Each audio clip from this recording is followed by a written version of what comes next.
Welcome back to the culture, the hottest broadcast in the game. Go to my playlist session. We have already released over 60 episodes, and we have an entire playlist dedicated to this series. In this series, we shine a light on who's really committing some of the most heinous crimes here in the United States and around the world. This project was inspired by years of me listening to certain conservative voices in the media focus on so-called crime in the black community as if crime was unique to us. So that pushed me to dig deeper into the true crime data, the headlines and the statistics to see where the true criminality is actually coming from. Now, everything I'm talking about is based on publicly reported cases and verified information. This content is for educational and commentary purposes only. Now, before we get into today's episode of The Culture, I want to do a slight follow-up on the recent developments in regards to the whole Russian man scandal in Ghana and Kenya and places like that. Now, I already spoken about how the government of Kenya is taking a hardline stance against this and actually put out an international arrest warrant for the individual. Take a look up on the screen. Ghana activates Interpol against the Russian national accused of secretly recording sexual encounters with women. Now, as you already know, Interpol is the international police. Now, when it comes to Russia, the laws in Russia state that they do not extradite their citizens, right? But when it comes to Interpol, if you leave the country, then they can snatch you up, right? So Russia might not send you back to face charges, but if you ever leave the borders of Russia, you are liable to be picked up, arrested, and brought to justice, right? So anyway, as you can see, this is the individual right here, the suspect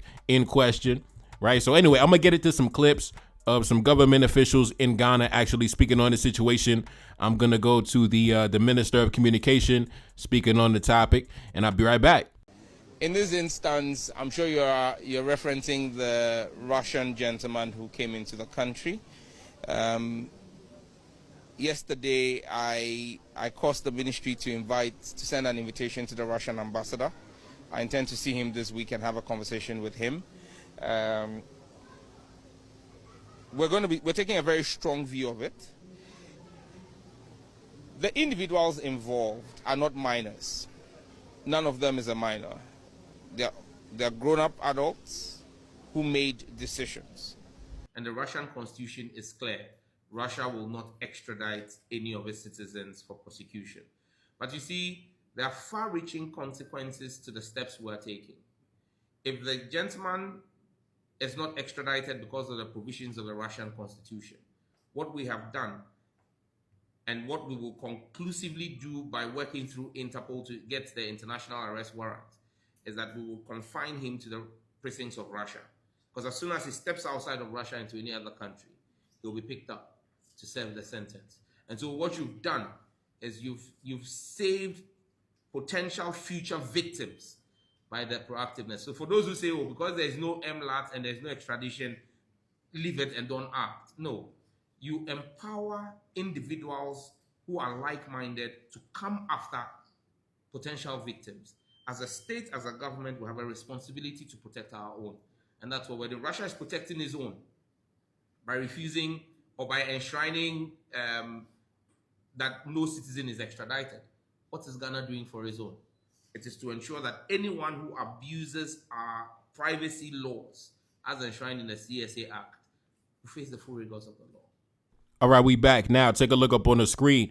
The Ghana Police Criminal Investigations Department has activated Interpol, the international legal action, to ensure that a Russian national accused of secretly recording sexual encounters with Ghanaian women without their consent can be made to face justice if he travels outside the Russian Federation.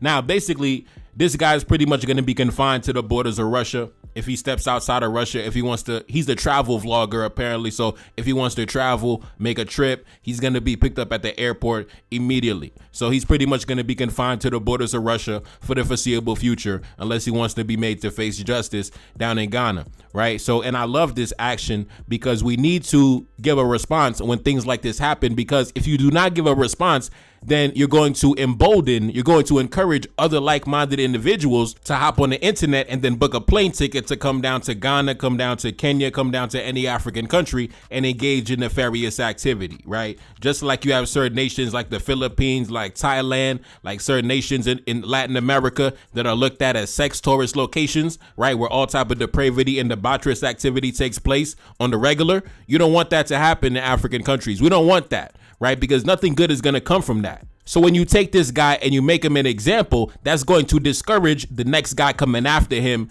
to say, you know what, maybe I'm not going to go to Africa and engage in, debauchery and depravity. Maybe I'm going to go to somewhere else. I'm going to go to Thailand instead. I'm going to go to the Philippines instead. I'm going to go somewhere else, right? Because I don't want to get caught up with Interpol and get an international investigation against me and get locked up in Africa. So I'm not going to go to Africa. I'm going to go somewhere else. I'm going to go to Colombia. I'm going to go to Brazil. I'm going to go somewhere else, right? I'm not going to go bother those women. I'm not going to go bother those people. I'm not going to go disrespect those men. I'm going to stay away from there. You have to put out that message to let it be known that we're not going to tolerate certain things within the borders of our nations. And on top of that, we have to remember that we have agency as men. We have to understand that we have the power to pass laws to make sure that these men do not have access to the women in our territories. We're not simply bystanders or victims of circumstance. As men, as sovereign men, we have the power and the ability to govern our territories, right? To pass laws to ensure that these men do not have the ability to come to our countries and engage in certain behaviors. Now, of course, when it comes to topics like sex tourism, that's nothing new. That's been happening for centuries. In fact, back during the colonial period, the colony of Saint-Domingue, which today is modern day Haiti, was actually known as one of the premier sex tourism locations, right? That was one of the spots that diplomats and travelers and European aristocrats would come and they would engage with the women. And that was one of the prime sex tourism locations. But after the Haitian Revolution, up until about 1915, when the U.S. Marines invaded the country, a foreigner, a white man, could not even own land in the country. If they had children with the local women, their children would not be regarded as citizens of the country. And of course, these laws were put on the books, and these laws were put on the books as a result of all these foreign men coming to the country and producing children with the local women, right? And of course, all the civil wars and the bloody conflicts that took place between the blacks versus the mulattoes. So for the first about, 100 and some odd years of the country, a white man could not own property or land in the country, and his children were not regarded as citizens. That changed when the United States Marines invaded in 1915 and changed the Constitution. But during the first century of the country's existence, there was no sex tourism. There was no foreign men coming to the country and trying to plant roots in the country, have children in the country. Of course, we had the Germans in the mid 1800s, but we passed a law saying that their children were no longer regarded as citizens because their fathers were not men of African descent. There was actually in the late 1800s, the Haitian government put a law in the book saying that if you had a father that was a foreigner, then you would only be regarded as a citizen if your father was a man of African descent.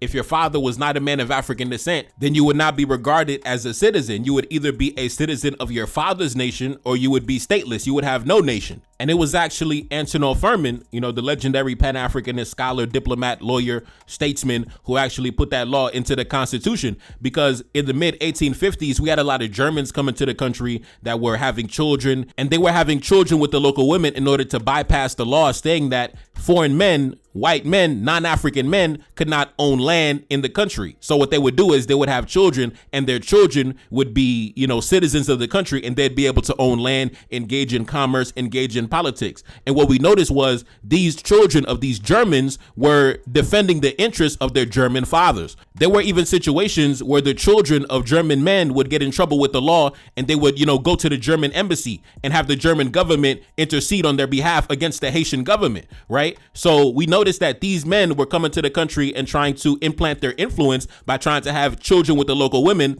and establish influence networks and intelligence networks in the country. So Antonin Furman, the legendary ancestor, put a law in the book stating that if your father is a non-African man, if your father is not a black man, then you are not a citizen of the country, right? You can only be a citizen if your father is a man of African descent, meaning that he could be a black man from anywhere. He could be a black man from Tennessee. He could be a black man from the Congo, from Jamaica, from the Bahamas, from anywhere, right? But he has to be a man of African descent. If your father was not a man of African descent, then you are not a citizen of the country, right? So we have agency. We have the power to govern our territories and pass laws to deter certain behaviors, to avoid men coming to our countries trying to engage in nefarious activity or even trying to implant their influence in the country by having children, and then those same children growing up and end up defending the interests of their father's people. So in summary, we're not simply bystanders or victims of circumstance. We have agency. We have the power to govern our territories in the way that we see fit. And also another major reason why you have to take a hardline stance against this, because it doesn't just stop at the women, right?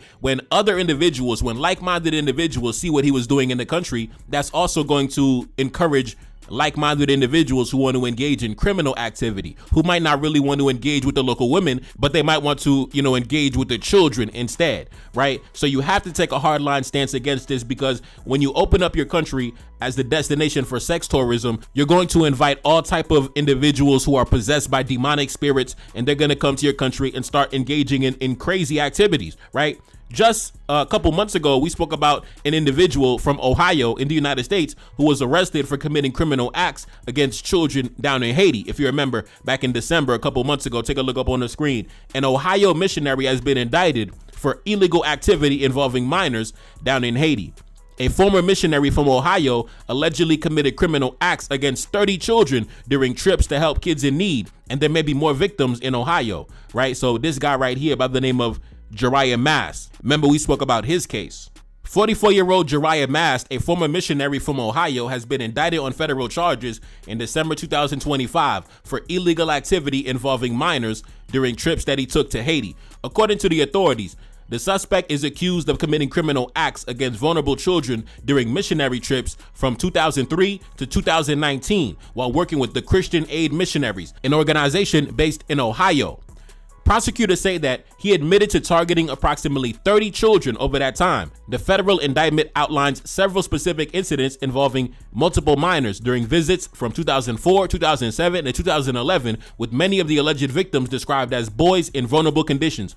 The investigation into his overseas conduct followed an earlier investigation and conviction in the United States. Back in 2019, he was sentenced in Ohio for committing criminal acts against 2 minors in the United States. He was released early in October 2024 after serving nearly 6 years and was on probation when the federal authorities brought the new case against him. So like I said, the reason why you have to take a hardline stance against this is because it never stops at the women. The women might be the entry point, and that might signal to the rest of the like-minded individuals to say, okay, oh, Ghana, that's the new spot. Oh, Ghana, that's the new place to be. I'm going to go book my plane ticket down to Ghana, right? So you have to take a hardline stance against this because it starts with the women, but it inevitably ends up with the children, right? So like I said, it wasn't until after the United States Marines invaded, changed the Constitution, and began interfering in our internal affairs, opening up the country. That's when we had to deal with all these predators coming into the country from the United States, from Canada, from France, all these guys coming from their countries, leaving their countries, coming to our countries to engage in nefarious activity involving the children, right? So you have to put out a message to the world, letting it be known that we're not going to tolerate that in this country. We're not going to allow our country to be looked at as a destination, a location for you to come and get your rocks off and come to have fun and go deal with the local women and the local children. No, we're not going to allow that to happen here. Maybe other countries might allow that, but we're not going to allow this in our country. We're not going to allow this on our continent. And if you ask me, this whole scenario about the Russian man in Ghana and Kenya, to me, that shouldn't even be the talk of the town. Everybody should be talking about the 85-year-old white man that was caught down in Kenya last week. The same exact time everybody was talking about the Russian man, there was a white man arrested in Kenya because a child had gone missing for like 2 weeks. And then the police ended up finding the child inside the villa of this 85-year-old white man down in Kenya. And he got arrested for obviously engaging in illegal activity involving minors, right? So when everybody was talking about the Russian man in Ghana and Kenya, nobody was talking about the white man down in Kenya, the old 85-year-old white man that was caught with the minors down in Kenya, right? Nobody talking about him, but everybody talking about the Russian man. See, these guys engage in these activities and it just flies under the radar. Nobody's talking about it. It's not the headline story. Everybody talking about the Russian man, and I understand, but we really need to be talking about these guys that come to our countries and want to engage in the most demonic activity, right? Now, this is coming directly from the, as you can see, the Directorate of Criminal Investigations in Ghana. They said this: an 85-year-old Swiss national, Gisler Johann, has been arrested after allegedly defiling a 15-year-old minor. The case unfolded after the victim's parents reported her missing on the 1st of February. Despite efforts to track her, she could not be found. Acting on a tip from members of the community that a foreigner was seen with a minor in one of the villas, the police moved swiftly and discovered the white man, Mr. Gisler, with the minor inside his residence, right? So while everybody talking about the Russian man, nobody's talking about the white man that was caught with the minors in Kenya, right? And of course, when it comes to women in Kenya, I already, let y'all know how I feel about the women in Kenya. Very embarrassing, always embarrassing the community. A white guy or a Kenyan White guy. White guy. 100% white guy. White guy. Yeah. So why white guy? Because he's gonna be loyal. He's fun. Obviously, we're gonna hang out together, go to many places, go to adventures. At least they love adventures. Yeah. We'd go to adventures and they know how to treat ladies. So I saw a trending topic in Kenya where they said Kenyan girls are obsessed with white men. Like they were coming for them back to back. Even here in Dubai, I see a lot of Kenyan girls that want to be with white men. Even there are Indians and Pakistani men, they don't care. White man is a white man. I want to tell you girls that nothing is wrong with that. There is white skin privilege on earth. See, let's leave racism aside. Most of my content about black and white skin people, let's keep it aside. Having a white skin child, it is good. There is privilege in it. And if you want to, please go ahead and do it. Don't let these men say stupid things to you and make you feel bad that, oh no, I don't want a white man. No, a white man, this I don't want. If you want a white man, go for a white man and you're going to get a white man. Marry a white man and sit down there. There is white privilege, not for you, but for your kids. Do you know that your children don't have to do too much to survive in life if they are white privilege? The kind of things that we African women do, we do too much. We do too much for the society. We are African women. We have to take care of the home, even at work. We have to do this. We have everything. We have to do too much even to be recognized. We do too much as African women. Imagine your own daughter also suffering like you, killing herself just to please the entire world and still get cheated on.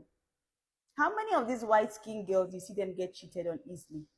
Why not go and give birth to a child for a white man and use a white skin privileged child to boost your life? So like I said, women in Kenya, East Africa, certain countries always embarrassing the community. And like I said, this Russian man should not even be the topic of conversation because during that exact same time, there was a white man down in Kenya who got arrested because he was getting involved with the minors, right? You have children going missing in Kenya, popping up with 85-year-old white men. And that's why I salute the government of Ghana for taking that hardline stance, because at first it starts with the women. At first it starts with the tourism. At first it starts with the guys coming from overseas to engage with the local women. But inevitably, it's going to end up with the children. So you have to take a hardline stance now, because at first, oh yeah, pickup artists, approaching the women, but it's going to reach the children of the country very soon. And of course, this Russian man is not the first of his kind coming to the country engaging in nefarious activity. And even this guy down in Kenya is not the first of his kind. If you remember, there was a whole scandal, some years back involving a British pilot, right? This guy right here by the name of Simon Wood, right? As you can see, Simon Wood, 54 years old, took his own life in August 2013 after he was accused of illegal activity involving minors. He was hit by a train 11 days before he was due to appear in court, charged for crimes against minors in Africa and the UK. British pilot Simon Wood was one of the most disturbing cases connected to Africa in recent decades because of how long the crimes went on and how he used his status and reputation to gain access to children. Simon Wood was a British Airways pilot who appeared successful, respected, and trusted. He earned a high salary and regularly traveled across the world. Because of his job, he frequently visited countries in East Africa, including Kenya, Uganda, and Tanzania.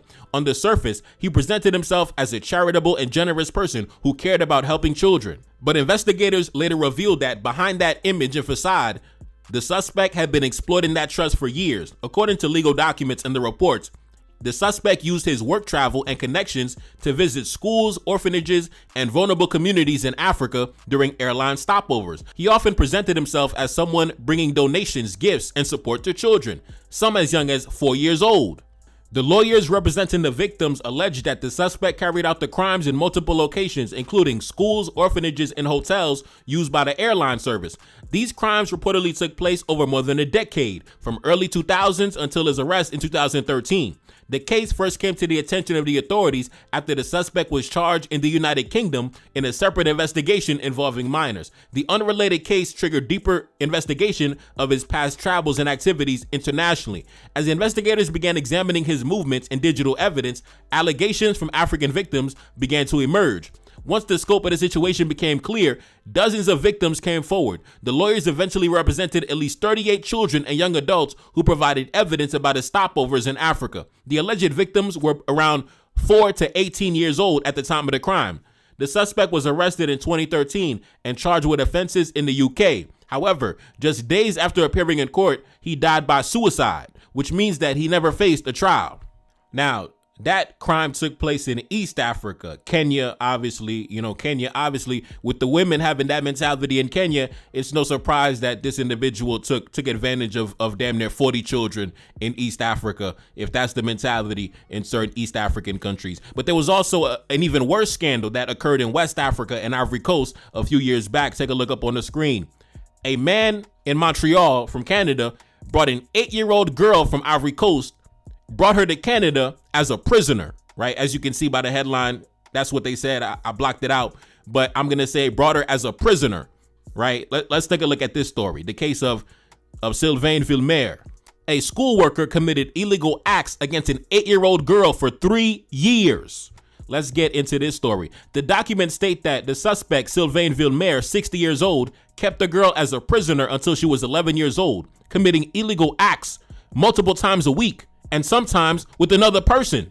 So like I say, man, the pillars of their community, right? This guy was an educator, a counselor at a local school, right? But look what he's doing under the cover of darkness. Of course, on The Culture, we discuss a variety of suspects in all type of, walks of life and backgrounds. The police officers, the state government officials, the mayors, the pastors, the coaches, all levels of society committing the most heinous, the most diabolical, demonic acts, engaging in the most depraved activity. Let's get into this story, right? This guy took an 8-year-old girl from Ivory Coast. Let's get into this one. The treatment that she suffered at the hands of this man was nothing less than enslavement, since he used her like a puppet. The girl had signed a contract with him that let the suspect do whatever he wants to her, according to the courts.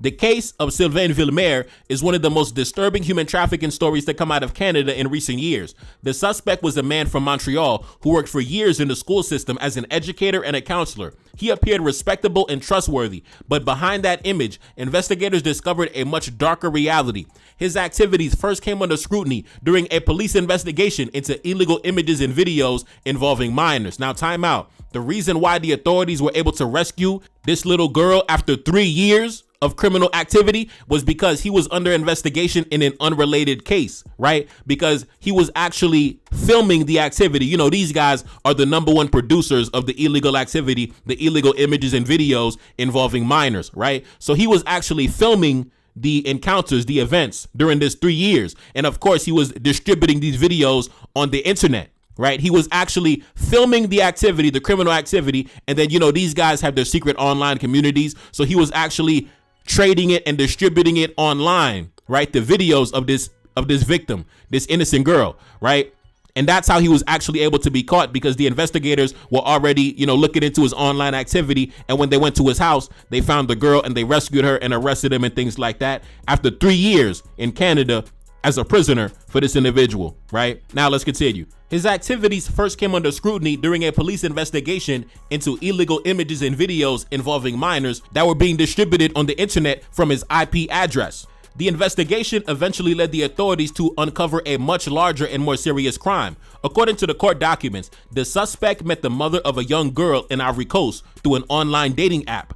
He built a relationship with the mother and presented himself as someone who could offer the girl a better future. He promised education, safety, and opportunities in Canada, right? So there we go. Oh man, the white man, I'm gonna change your life. Look at the white skin, I'm gonna change your life. And of course, what happened? The mother folded. The mother folded, sent her daughter off with this man, and she became a prisoner for 3 years with this guy filming the illegal images and videos involving minors. Now let's continue.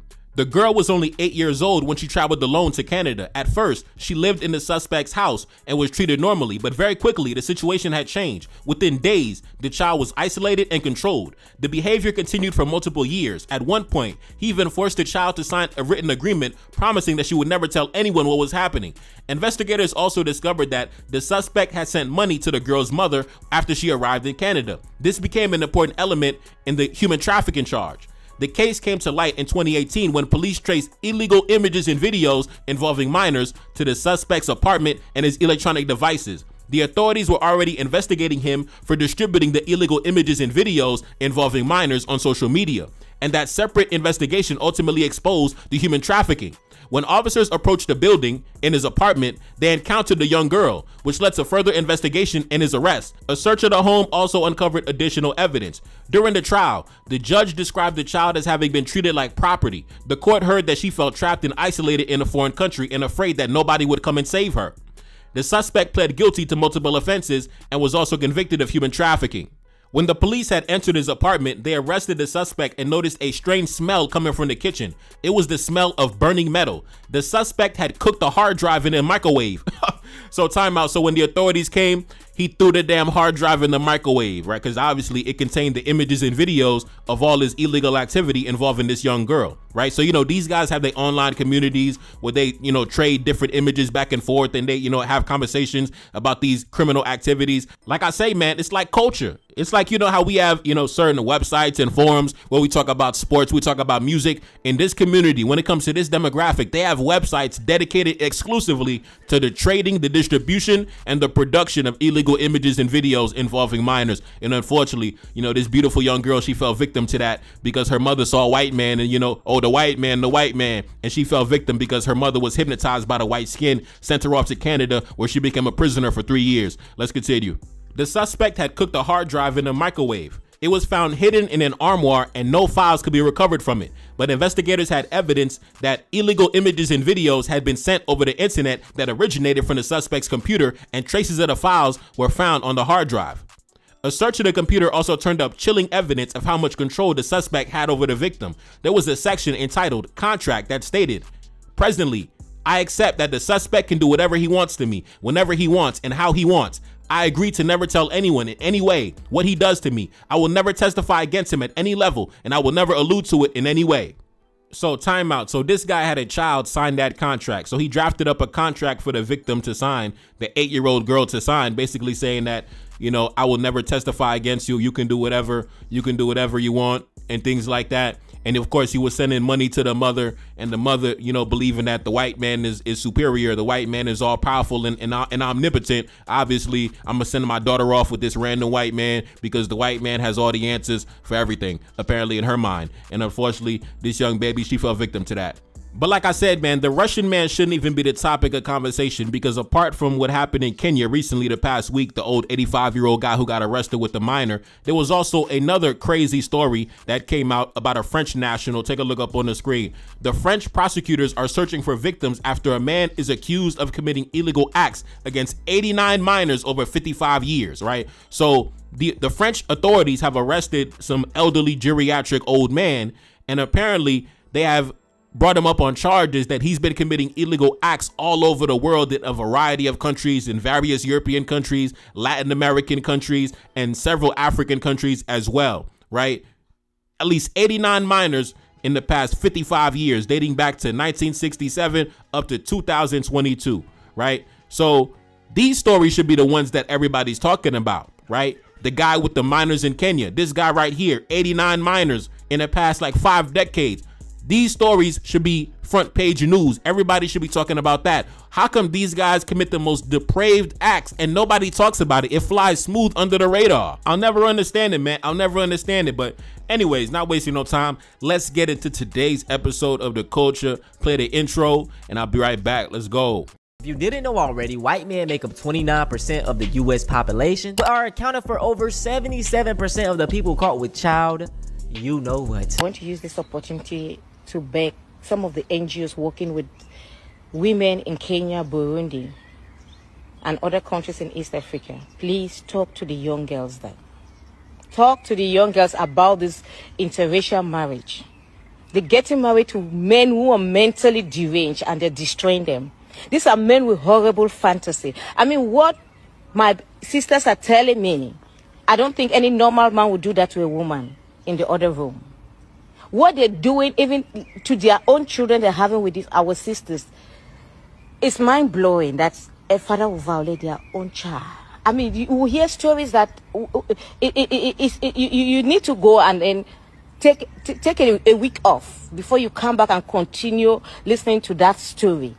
Please, NGOs around Kenya, working with girl children, the girl child, women, please take this up as a topic.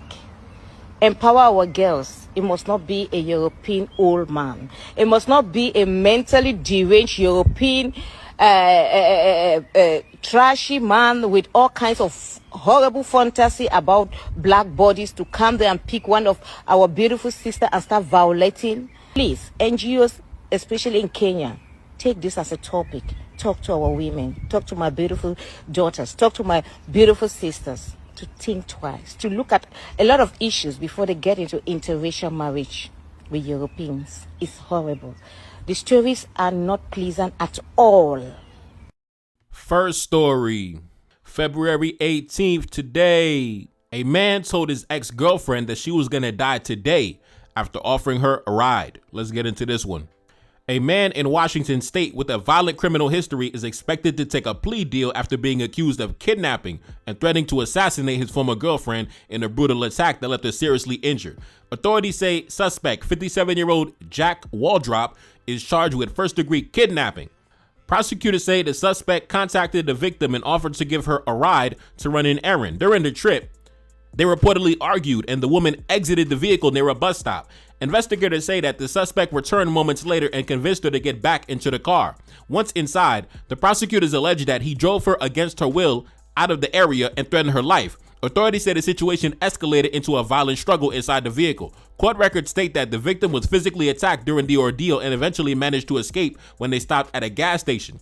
She sought help from a bystander and alerted the authorities while the suspect fled the scene. He was later arrested in California. The victim was hospitalized with serious injuries, including broken ribs and a fractured sternum. The case had drawn additional attention because the suspect had previously served more than 20 years in prison and pled guilty to killing another woman in Oregon in the late 90s. He was released in 2018. So time out. This dude done already took another woman off the face of the earth decades back. He got free, still terrorizing the community. Anyway, let's continue. Next story. February 18th today, a man has been arrested at the airport after he offered $700 to adopt children overseas for illegal activities. Authorities allege that the 49-year-old suspect was seeking minors in the Philippines for adoption and illegal activity. He was stopped at the airport and refused bail. Let's get into this one. Like I say, man, the Philippines, that's one of the hot spots for the demonic activity. We do not want our countries to become the Philippines. If you do not take a hardline stance against the women of your country engaging with foreigners, especially those of the European variety, your country will absolutely become a hotbed for the most demonic activity and crimes against minors. I'm telling you, that's the entry point. That's the Trojan horse, right? At first, it starts with just, innocent tourists just come in. I just want to date and deal with the local women. Then once they start dealing with the local women, having fun, having a good time, they're going to tell their friends. They're going to start talking about it. The word travels. Then they're going to start having their friends come through. They're going to start booking their plane tickets. That's the new spot. I heard it's popping over there. I heard it's lit over there. I heard it's fun over there. Then eventually the demonic activity is going to begin, right? Then those possessed by demonic spirits are going to start coming to the country to engage in criminal nefarious activity. It's inevitable. At first, it starts with the local women. Then inevitably, it's going to reach the children. Inevitably, it's going to reach the children. That's why, like I said, we don't even care what the women got to say. The women, they want to be free. They want to, I want to do what I want. I'm free. No, you cannot do what you want because eventually the children will become the victims of these activities. Anyway, let's continue. Authorities have arrested a 49-year-old man after investigators say that he attempted to arrange the purchase of children overseas for illegal activity. The man was taken into custody at the airport after the border officers intercepted him during an intelligence-led screening. According to investigators, the authorities allegedly discovered illegal images and videos involving minors on his electronic devices. The authorities also uncovered communication with individuals in the Philippines that prosecutors say involved discussions about the purchase of children. The police alleged that the man offered approximately 30,000 Philippine pesos or several $100s in exchange for access to minors. He has been charged with multiple offenses, including the possession of illegal material involving minors, using communication to plan illegal activity involving minors, and attempting to procure children overseas. The most serious charge carries a potential sentence of up to 20 years in prison. Next story, February 18th, today. A teenager claims that he was cleaning his gun before a fatal shooting, but the security video shows him deliberately gunning down a 42-year-old stranger. Let's get into this one. A teenager in West Virginia is now facing first-degree murder charges after investigators say that surveillance video contradicts his claim that a fatal shooting at a gas station was an accident. Authorities say the suspect, 19-year-old Jacob Fields, has been charged in connection with the death of 42-year-old Tiffany Adkins, who was shot and killed at a convenience store in Charleston, West Virginia. According to police, the victim was walking past the suspect's vehicle at a gas station when she was struck in the back of the head. The suspect told officers that the gun discharged accidentally while he was cleaning it inside his car. He was first charged with involuntary manslaughter. However, prosecutors upgraded the case to first-degree murder after reviewing the surveillance video. According to the criminal complaint, the video shows the suspect looking at the victim, waiting for her to enter his side of fire, and then raising his firearm, pointing it directly at the back of her head, and then firing the shot. Investigators say the victim and the suspect did not know each other. The victim was rushed to a hospital and died from her injuries. Prosecutors also charged the suspect with using a firearm during the commission of a felony and additional related offenses. A new court date has been scheduled, and prosecutors are aiming for a possible trial later this year. Next story, February 17th, yesterday. A man tried to assassinate his sister with a crossbow and had been planning the murder since Christmas. Let's get into it. A man has been charged with attempted murder after authorities say he fired a crossbow at his own sister in a premeditated attack.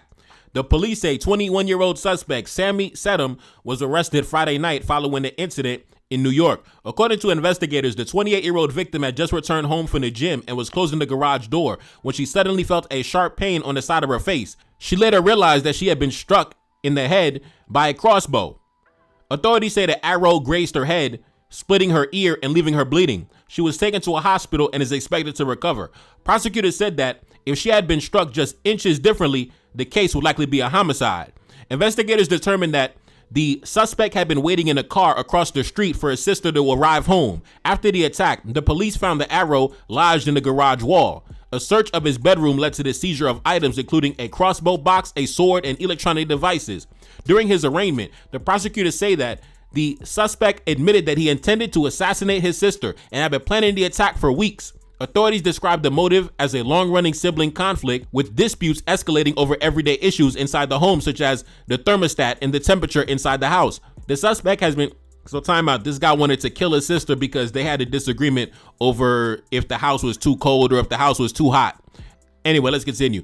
The suspect has been charged and ordered to be held in custody and have no contact with the victim. Next story, February 18th today. The mayor has been charged. Now, like I say, man, every single episode of The Culture, what I say last time, in at least every episode of The Culture, we're going to have at least 1 to 2, 3, maybe even more pillars of their community going down for the most heinous demonic activity. So starting off this episode, we have the mayor being arrested for the for the demonic activity, for the perverted activity. Like I say, man, the last episode, we had a goddamn police sergeant, a mayor. We had the nurse in the ICU. We had the medical staff. We had the pastor, of course. We had a variety of individuals, the pillars of their community. In this episode, we have the mayor once again committing diabolical acts. As you can see, the mayor has been charged with voyeurism after allegedly sniffing a teenager's underwear. So we have the mayor of the community sniffing the underwear of the children of the community. Let's get into it, man. Welcome to Their Culture. Let's continue. A mayor in Ohio has been caught and facing criminal charges after authorities say he was inside the bedroom of a minor on hidden camera. According to investigators in Richland County, the mayor, Wesley Dingus, has been charged with 2 counts of voyeurism. Authorities say the case began back in January after Children's Services received a video showing an adult man entering the bedroom of a minor and engaging in inappropriate behavior. Investigators say that the teenage victim became suspicious that someone had been going into her room while she was at school. She set up a small camera inside her bedroom, which later captured video footage of the suspect entering the room. Now, shout out to the minor. Shout out to this very intelligent young girl, right? Shout out to this extremely intelligent young girl who is obviously very adept with technology, set up a hidden camera, a makeshift hidden camera, and caught the diabolical vagabond in the middle of his criminal acts. Let's continue. According to the police, the footage shows him going through her belongings and smelling her underwear. Authorities say a second video captured similar behavior the next day. The victim told investigators that she received motion alerts on her cell phone while she was away from home. Now, this is a very intelligent young girl right here. She had the goddamn makeshift hidden camera connected to her cell phone, so she was surveilling her bedroom from the cell phone. Listen, shout out to the intelligent young minor. Let's continue. The victim told investigators that she received alerts on her phone while she was away from home and reviewed the recordings. The case was referred to the city law director's office, and deputies issued summonses for voyeurism charges in early February. The suspect is scheduled to appear in court later this week. Next story, February 17th, yesterday. A law professor in Orlando has been caught with tons of illegal images and videos involving minors. Now, another pillar of their community, like I said, the mayor. Now we have the professor at the law school down in Florida, down in Orlando, right? The law professor, right? Engaging in the demonic activity involving the minors. Welcome to the culture, bro. Let's continue. A law professor has been arrested after being caught with tons of illegal images and videos involving minors and is now facing dozens of charges. Suspect 7-year-old Glenn Ehlers, who is listed as a professor at Barry University School of Law in Florida, is facing 50 counts of unlawful possession of material depicting illegal activity involving minors. The records show that he was taken into custody and booked into the county jail. During his first court appearance, a judge set his bond at $100,000 and ordered him to surrender his passport, avoid contact with any minors, and stay away from the university while the case moves forward. The prosecutors told the court that the number of charges may only represent a portion of the alleged evidence. Authorities claim that the investigators discovered a significantly larger amount of illegal material on his electronic devices. They also state that some images found, including photos of female students taken from specific angles, raising additional concerns about privacy violations. The university confirmed that they are aware of the arrest and said that the professor has been placed on leave. The school stated that it is cooperating fully with law enforcement during the investigation. The defense attorneys emphasized that the suspect has no prior criminal record and has cooperated with the authorities. They also noted his professional background and age while requesting that the court take those factors into consideration. Authorities have not released details about how the investigation began. Reports indicate that law enforcement may have searched his office before the arrest, though officials have not confirmed what evidence, if any, has been recovered. The case remains under investigation. Next story. 5 hours ago, a man has been arrested for illegal images and videos involving minors. Let's continue. A man has been arrested and charged in connection with an ongoing investigation into illegal activity involving minors. The Alabama Law Enforcement Agency confirmed that 24-year-old suspect Nathan Desmond was taken into custody on Wednesday after special agents executed a search warrant as part of a larger investigation. Officials say the case involves allegations related to illegal images and videos involving minors. Desmond has been charged with 3 counts of possession with intent to distribute the illegal material involving the minors. He was booked into the Madison County Jail where the bond was set at $15,000. Next story, February 18th, today. A woman claims that she blew her boyfriend away with a shotgun while she was cleaning the weapon at 5 a.m. Now, this is the second story in this episode alone. Apparently, this is one of their go-to alibis. Oh, I was cleaning the weapon and it went off. You remember the guy who killed his daughter after an argument about Trump? He said the same thing. Oh, I was just showing her the weapon and it went off. Oh man, I was just cleaning the weapon. I was playing with the weapon. I was just looking at the weapon and it went off. Man, they love saying that. Anyway, let's continue. Let's get into this story. A woman in North Carolina is facing first-degree murder charges after authorities say she fatally shot her boyfriend with a shotgun and claimed that it was an accident. According to the county sheriff's office, 39-year-old suspect Megan Thomas has been charged in the death of 41-year-old Jason Olney, who was found dead inside the home. Investigators say that the suspect told dispatchers that the gun discharged while she was cleaning it. However, authorities say the evidence suggests that the shooting was intentional. Court documents state that the victim suffered multiple shotgun blasts, and a neighbor reported hearing at least 3 blasts around the time of the incident. Law enforcement officials described the case as a violent offense and noted that the suspect is currently being held without bond. Next story, February 17th, yesterday. A police officer has been sentenced to 20 years in prison for stalking a child. Now, like I say, man, the pillars of their community. In this episode alone, we had the mayor. We had the law professor at the law school. Now we have the police officer. Man, the police stay getting arrested in this culture. The police stay getting arrested in this community, bro. The police. In this community, the police seem to be one of the main criminals in this community. Let's continue. The police get arrested damn near every episode of the culture. Damn near every single episode of the culture, the police are getting arrested for committing illegal acts against the children they want to protect and defend. Let's get into this story. A police officer in Arkansas has pled guilty to a felony charge involving online communication with a minor. Authorities say 45-year-old suspect Jason Seitz, who previously worked for the police department, entered a guilty plea this week to 1 count of internet stalking of a minor. He was sentenced to 20 years in prison with the full term required to be served without parole. According to investigators, the case began last summer when the suspect allegedly began communicating with a minor on TikTok. Prosecutors say that the messages became increasingly inappropriate, including discussions about meeting in person and engaging in illegal activity. The investigation was launched after the teenager's mother reported the messages to the authorities. Law enforcement reported the communication and set up an operation to monitor the situation. Officials say that the suspect later traveled to meet the minor in person. Authorities confirmed that the suspect was pulled over shortly after arriving at the location and taken into custody. During questioning, he admitted to communicating with the minor and traveling to meet her. Following the arrest, the suspect was terminated from his job as a police officer. As part of his sentence, he is also required to register as a sex offender and is prohibited from contacting the victim. Next story, a missing woman has been found safe and a man has been arrested for kidnapping. A suspect is now in custody after authorities say he abducted a woman from a parking garage before a statewide alert led to her safe recovery. Police say 35-year-old suspect Anthony Harwell has been charged with aggravated kidnapping after allegedly forcing a woman into his vehicle during an incident on Monday night. Investigators say that the victim had gone to meet the suspect in a parking garage to retrieve her personal belongings when the situation suddenly escalated. According to authorities, the suspect allegedly forced the woman into his car and drove away. Law enforcement quickly launched a search and issued a statewide alert in an effort to locate the suspect and the vehicle. Officials later located the car at a residence in Texas. With assistance from the Texas Department of Public Safety, officers arrested the suspect without incident and safely recovered the victim. Next story, February 18th, 7 hours ago, a man has been arrested for illegal activity involving minors. Let's get into this one. A suspect in Kansas has been arrested following a cyber tip investigation involving illegal activity involving minors.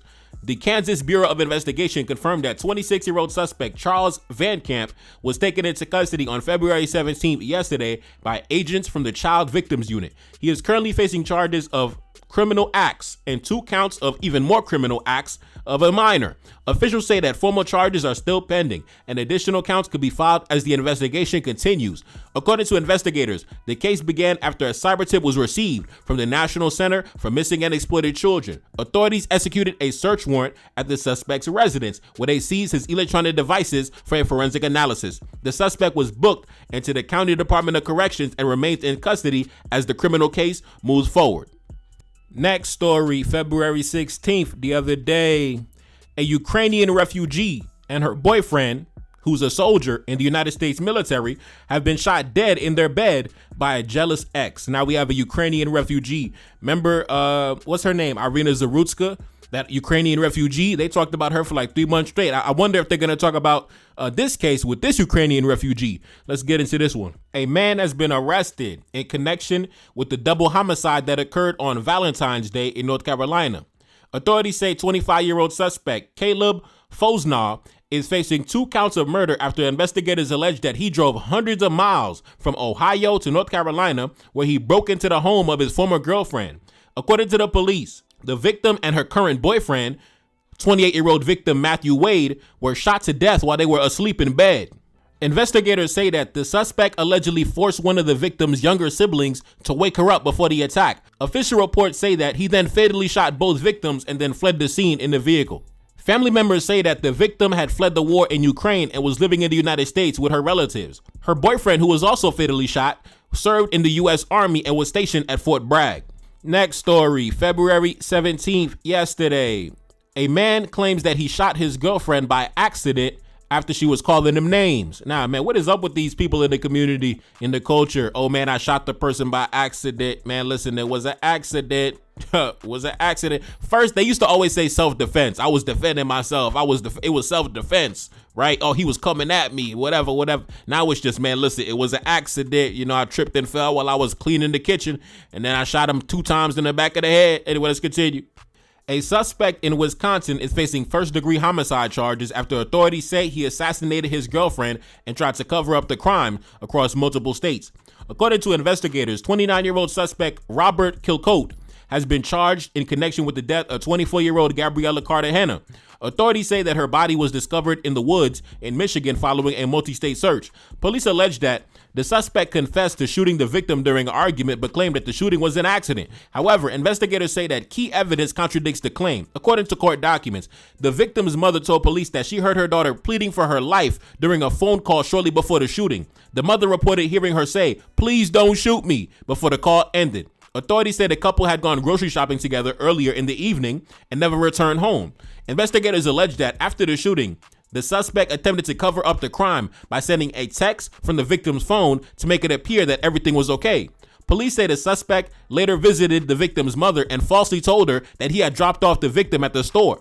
Authorities also allege that he disposed of the victim's clothing along the side of the road while transporting the body to Michigan, where he left her dumped in the woods. Investigators were able to track his movements through surveillance footage and work records. Authorities say that he reported to work at Walmart the same night before eventually quitting and leaving the area. So, man, the white man working at Walmart, right? So everybody think the white man is sitting on, seven-figure, millions of dollars, things like that. The white man owns 700 businesses in 3 different states in 5 different countries. And the white man got, trust funds and hedge funds and all type of different funds. And it got 2 different checking accounts and 700 savings accounts. But meanwhile, the white man working at Walmart. Anyway, let's continue.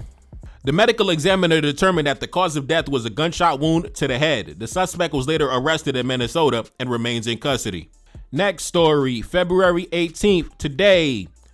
A man in Chicago has been sentenced to 37 years in prison for committing illegal acts against nearly 100 minors. Let's continue. Welcome to the culture. Unbelievable. A man has been sentenced to decades in federal prison after authorities say he carried out a large-scale online operation targeting minors across the country and even internationally. Suspect, 45-year-old Sean Healy of Illinois, was sentenced to 37 years in prison after pleading guilty to charges relating to illegal acts against nearly 100 different minors. The sentence was handed down in federal court, where prosecutors described the case as one of extensive and calculated online grooming. According to investigators, the suspect used social media platforms like Snapchat to contact the victims and build trust. Prosecutors say that he often pretended to be a teenage girl to gain access to victims and persuade them to send illegal images and videos of themselves. Authorities say that he then provided detailed instructions about what type of content that he wanted and how the victim should record it and send it. Prosecutors also allege that he later used threats to pressure the victims into continuing the activity, warning that he would release the material if they refused. The investigation began after a concerned parent reported that her daughter was being targeted on the internet. The authorities later uncovered evidence showing that the suspect targeted victims across multiple states and countries. During the investigation, authorities searched the suspect's cell phone and his electronic devices and discovered a password-protected digital archive containing dozens of organized folders. Prosecutors say that each folder included the usernames, the images, and the collections of illegal material that he was collecting. Officials described the crime as calculated and long-term and extensive, emphasizing the lasting psychological harm suffered by the victims. The suspect will serve his sentence in federal prison as the case concludes. Next story, February 16th, the other day. A man has been arrested for an attempted kidnapping of juveniles at a Walmart. Let's get into this one. A suspect is behind bars after police say he attempted to abduct a young girl and assaulted another child inside a Walmart. Authorities say that 25-year-old suspect Tristan Coleman was arrested following an incident on February 13th at a local Walmart. Officers were called to the store after reports that a man had approached a minor and allegedly tried to force her to leave with him. According to investigators, the suspect grabbed the child and attempted to drag her away. Police said that he was carrying a cell phone and is accused of taking inappropriate photos of the child.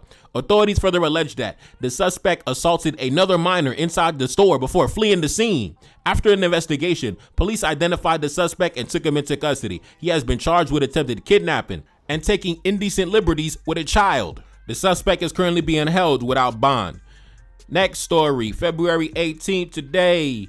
A man has been arrested after a traffic stop found methamphetamine and drug paraphernalia. You already know when it comes to the culture. Listen, the meth is a very integral part of the culture, right? We understand, the wanton violence and the criminal activity, the no respect for the elders. Definitely, the meth is definitely, the minors as well, but the meth is definitely a key element of the culture, right? very integral element of the culture, the meth, the drugs, the alcohol, right? The substances, the substance abuse. Let's continue. Next story. February 18th, today, a man has been arrested after strangling a woman and shooting a rifle at a dog. Let's get into this one. A suspect has been arrested following a violent domestic incident that involved strangulation, threats, and even animal cruelty. According to the county sheriff's office, 27-year-old suspect Austin Twiley is facing charges of strangulation and cruelty to animals after a reported domestic dispute. Investigators say that the victim told police that the suspect threatened to assassinate her during the altercation. Authorities said the suspect allegedly strangled the woman and struck her multiple times during the confrontation. The victim told deputies she managed to break free from the attack. She then gathered her dog and fled to her grandparents' house, where she contacted law enforcement. According to investigators, the suspect is also accused of firing a rifle at the family dog during the incident. The victim and the animal were able to escape without serious injuries. Next story. February 13th, last week, a man wanted on numerous charges involving illegal images and videos involving minors, as well as committing criminal acts against animals. So this dude right here, man, smashing on the animals and chasing after the minors. Welcome to the culture, man. As we can see, a true member of the culture engaging in his ancestral activities. Let's get into this one. Wow. A fugitive wanted on serious charges involving illegal material involving minors and even criminal acts against animals has been arrested in Texas after authorities tracked him down across state lines. The U.S. Marshals confirmed that 33-year-old suspect Bruce Kaysen was taken into custody on Monday in Amarillo. He was arrested at a motel without incident after a coordinated operation involving federal agents and a local SWAT team. The suspect was wanted in Virginia, where he faces multiple felony charges related to illegal activity involving minors, as well as an additional charge connected to illegal activity involving animals. Officials say that he is currently being held without bond and is expected to be transported back to Virginia to face the charges. The case has drawn attention due to the suspect's public role and visibility in his local community. According to public records, he worked as a truck driver and previously been active in political circles, including lobbying at the Virginia General Assembly. He was also involved with the Second Amendment advocacy group and had appeared in the local media coverage promoting gun rights and participating in public demonstrations. Authorities say his public image sharply contrasts with the allegations now being brought against him. Officials say that individuals accused of these type of crimes often maintain normal or respected lives in their communities while hiding the illegal activity in private. Now, time out. Like I say, man, the pillars of their community, right? In today's episode alone, we had the law professor, we had the mayor, we had other individuals as well, the police officer with the minors. Now we have this guy, right? Lobbying in the local government, the local state government, involved in his local community, truck driver, right? The truck drivers are a vital element of the national infrastructure, right? So this guy, outwardly looks like a normal, productive member of society, but behind closed doors, the illegal activity against the minors and against the animals as well. The animals. What's up with these guys and the animals? Always getting arrested for the illegal activity involving animals. I don't understand these dudes, man. Anyway, let's continue. Next story. February 18th, today, a 25-year-old man has been arrested after a drive-by shooting. Man, drive-by shootings in the culture. Man. Drive-by shootings in the culture. Let's continue, man. Unbelievable. Next story. February 11th, last week, in Senegal, a pedophile ring linked to a man from France has been dismantled. Man, the guy last week in Kenya with the minors. Now we have another individual from France in Senegal. Man, we spoke about the young lady from Ivory Coast who got saved from the guy from Canada. Man, the culture is at our doorsteps. The culture has reached our borders long time ago. Let's continue. Authorities in Senegal are investigating what officials describe as one of the most serious transnational cases uncovered in recent history, centered around a wealthy French businessman accused of designing, financing, and directing an international network targeting vulnerable children in West Africa. At the center of the investigation is suspect Pierre Robert, a 73-year-old hotel and restaurant owner from France.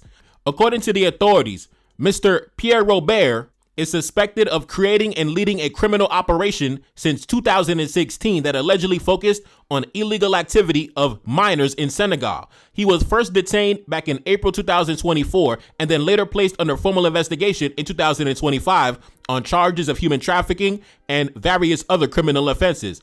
He currently remains in custody. The case escalated after authorities had seized his electronic devices during a search of his home. Investigators say that they discovered more than 1,500 illegal images and videos involving minors in Africa as young as 2 years old, along with digital evidence suggesting the existence of an international network.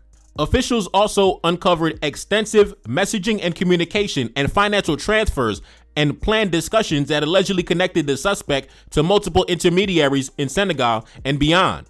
According to investigators, the suspect used his wealth and influence to recruit collaborators described as subcontractors who allegedly paid to identify and recruit vulnerable children. The authorities say many of the victims were minors entrusted to religious schools who were often forced to beg in the streets and considered especially vulnerable. Authorities believe that the network especially targeted orphans and street children, as well as families in economic hardship. The Senegalese police announced on February 2026 that multiple people were arrested in a major operation. Officials say the suspects were part of a coordinated criminal group. Multiple individuals identified as recruiters reportedly admitted to their role and told investigators they were acting under the direction of the French national in exchange for financial compensation. Authorities say the network allegedly organized the recruitment, the housing, and the criminal activity against the minors in discrete locations, particularly in the seaside city of Sali, a known tourist destination. Oh my God, you see what happens when you're not hard on, man, listen, that's why I support the government of Ghana taking a hardline stance against these foreigners and outsiders, because I'm telling you, if you do not have a hardline stance against these so-called tourists, especially coming from certain cultures, listen, I'm telling you, it's going to be all type of demonic activity happening inside your borders. Like I said, at first, it starts with the local women, right? Tourists coming to deal with the local women. And then eventually, inevitably, it ends up with the babies. Let's continue. The suspect reportedly owned a villa in Senegal, which investigators believe may have been used as a base of operations. Police also say that the criminal network filmed illegal activity involving minors and distributed the illegal images and videos on the internet.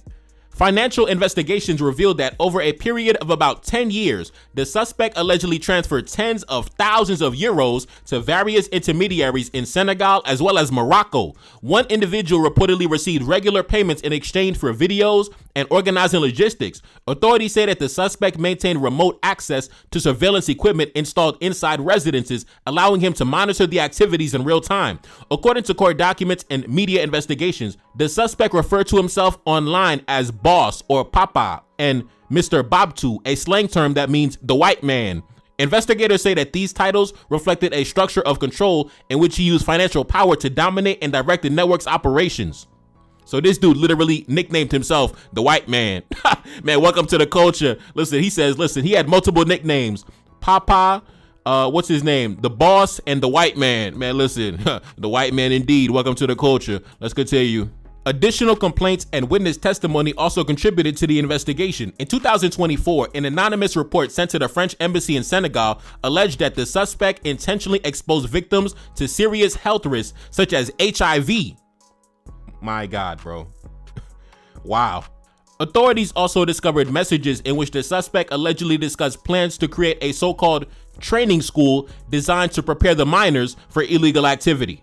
So this dude was going to create a training school for the minors for while exposing them to HIV at the same time. And well, man, let's continue. Investigators say that this long-term planning and recruitment strategy is one of the most disturbing elements of the case. The operation has drawn international attention because of the scale and the organization. Officials say the network may have extended even beyond Senegal, with connections also in Morocco and even Mali. Investigators are now working to identify potential clients, additional accomplices, and the full number of victims, which could reach several dozen. Now, listen, this is why we got to drive the French. Listen, this is why whenever you hear a country kicking the French out, you have to celebrate and throw a party and support that government. Let's continue. The case had came to the attention of the authorities after the suspect's partner reportedly discovered illegal images and videos on his electronic devices and alerted the authorities. Now, apparently this guy's, this guy's husband or his boyfriend had went through his cell phone or whatever, or his electronic devices, and then discovered the illegal activity, the illegal images and videos on the electronic devices. And I believe that he's actually, his partner is actually a young Senegalese man, right? This guy right here, he's actually married, or I guess dating a younger Senegalese man who's like 30 years younger than him. You know, he might have been a victim his damn self. Who knows? But this guy is actually dating a young African man, a young black man. That's his so-called partner, right? So we have our brothers in France laying up with Frenchmen. You know, I can't believe we have our brothers in France laying up with Frenchmen, and then he went through his boyfriend's or his husband's electronic devices, found out that his boyfriend or his husband was engaging in nefarious activity back in Africa, which obviously, why would you be surprised if he probably got you the same way, right? We have to really question how they got together first, right? So apparently he went through his electronic devices, found the criminal activity, alerted the authorities, and the authorities discovered this whole international network that has been running for many years across multiple countries in Senegal and Morocco, maybe even Mali, probably before, President Assimi Goïta came to power, probably under the previous governments that were allied with France. So, this guy was probably all over the region, just terrorizing our babies, right? Welcome to the culture. So that's the reality, man. That's the reality. And these are only the situations that get uncovered that are, brought to light. Imagine all the illegal activity taking place that has not been brought to light. Because a lot of these guys, they get away with a lot of the stuff they do. And when they do get caught, it's kept under tight wraps. These stories should be the biggest stories out right now. Not the Russian guy. The Russian guy should not be the number one story. We should be talking about the white man who got caught with the minors in Kenya, and this white man with the international network with the minors in Senegal and Morocco and all the neighboring countries. We have to be talking about these dudes, right? Coming to our countries, coming to our nations, and committing criminal acts and putting our babies in danger. That's who we have to be talking about, right? The Russian man, yes, it's embarrassing. Those ladies are embarrassing. Women who pedestalize whiteness, trash. But this right here should be the main discussion.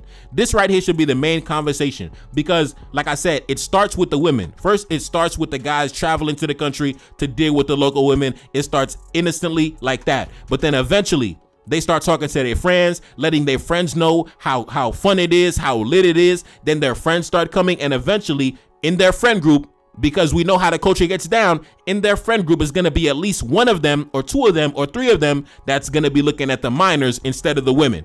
So unfortunately, Senegal, our young babies in Senegal have fell victim to the culture. We spoke about earlier in the beginning of the video, the young girl from Ivory Coast also fell victim to the culture. This brother right here who's married to this old white man, he probably fell victim to the culture his damn self. And of course, the young lady, the young girl in Kenya who got caught up with the 85-year-old white man also fell victim to the culture, and probably a bunch of different cases all across the continent that have not came to light, or the suspects have not yet been caught or may never get caught. If you remember the case with the guy who got caught with the 89 minors who was committing criminal acts since 1967, the only reason he got caught is because a relative had went through his electronic devices and found some incriminating evidence. But he could have died and never got caught, and those victims would have never got justice, and he would have got away with it. A lot of them get away with it, bro. A lot of these guys get away with it. So even though when you look at the stats and the numbers and they're so high, could you imagine if you take into account all the criminal acts they do and they get away with, the number would be so much higher. The number would be so much higher, right? Because when it comes to them, they are under policed, right? They get away with things way more. When it comes to black men, we get charged and convicted for things that we don't even do. Right. I think when you look at the majority of exonerations, whether it comes to murder or criminal activity involving, against women, black men are the number one exonerated, the number one falsely accused. These guys are under prosecuted. These guys are not arrested to the fullest capacity. They get away with things by a wide margin. And when they do get caught, it's never blasted in the media. Right. It's always buried. It's always, tucked away. Nobody talks about it. It's crazy. It's crazy. This should be one of the biggest stories around, along with the story in Kenya. The Russian guy, yeah, it's a funny story. It's whatever. The ladies are pathetic. But this right here should be the main event. This right here should be the main story. Crazy things happening in the community. Crazy things happening in the culture. Truly, truly insane. But anyways, I'm not going to be here too long, man. Gave y'all a special, long-term video, long-form video. Damn near over an hour, welcome to the culture. premium content. We talk about things nobody is ever going to talk about. We talk about topics everybody's scared to talk about. Everybody's scared to touch it. When it comes to certain demographics, they don't want to talk about it. When it comes to the black man, everybody wants to give their 2 cents about the black man, talk about the black man this, the black man that. But when it comes to a certain demographic, everybody's scared to talk about them, right? I don't know what y'all scared of. Y'all can talk about any other demographic. Y'all can talk about the immigrants. You can talk about the black community. You can talk about white women. But when it comes to the white man, though, everybody gets scared. When it comes to the white man, though, nobody wants to keep it real and speak the real, right? Nobody wants to speak truth to power and really, shine a light, throw the microscope on what's happening inside the community, right? But it is what it is. Thank God we have this broadcast, The Culture, to speak about what's happening inside the community, the catastrophe, the calamities, and the tragedies taking place every single day in the community. But anyway, I'm not going to be here too long, man. It's your boy Neverkari, that's Celine back in the building. Yes, indeed. You already know, man. Brand new album, Black Winter. Pin comment at the top. Enjoy the brand new album. Check it out, man. And I'm gone, man. Peace. Yeah. Spirit of Kings, what I invoke. Reincarnated, go tell them we back. Yeah, fresh out that African coast. I got that heat, I got that fire. Yeah, enemy said he won't smoke. And with the truth, stayed in my lane. Yeah, watching I'm paving the go. Hopping the coupe, whipping the latest. Sure that she love me, said we the greatest. Money and power, fucking entertainment. King of the making, still in rotation. Ride for the team, young and I'm dangerous. Waiting my turn, had to stay patient. Came from the bottom, straight for the pavement. Came from the bottom, tell her we made it. Remember back when I first started, came in, I had to pay dues. Now I'm the boss man, got motion on me. I'm flowing like a monsoon. They ain't never let me in, I had to kick a door, throw bows, had to make room. Now my name ringing, my phone ringing. You came on day 2. On my day 1, still rocking with me. Still in Queens like a young 50. Highway doing 150. This lifestyle gets so deadly. I'm stacking money, it's so heavy. I stay alert and I stay ready. Got carry-ons, got duffel bags. I dance on them, do the running man. Hit the club and I make it rain. Got a team with me like a young Meech. Got a Benz coupe on the pinky ring and I'm whipping something. Got bucket seats, don't play with it. This bulletproof. My adversaries can't fuck with me. My main shorty, she so chocolate. I fall in love when she touching me. Yeah, Spirit of Kings, what I invoke. Reincarnated, go tell them we back. Yeah, fresh out that African coast. I got that heat, I got that fire. Yeah, enemy said he won't smoke. And with the truth, stayed in my lane. Yeah, watching I'm paving the go. Hopping the coupe, whipping the latest. Sure that she love me, said we the greatest. Money and power, fucking entertainment. King of the making, still in rotation. Ride for the team, young and I'm dangerous. Waiting my turn, had to stay patient. Came from the bottom, straight for the pavement. Came from the bottom, tell her we made it.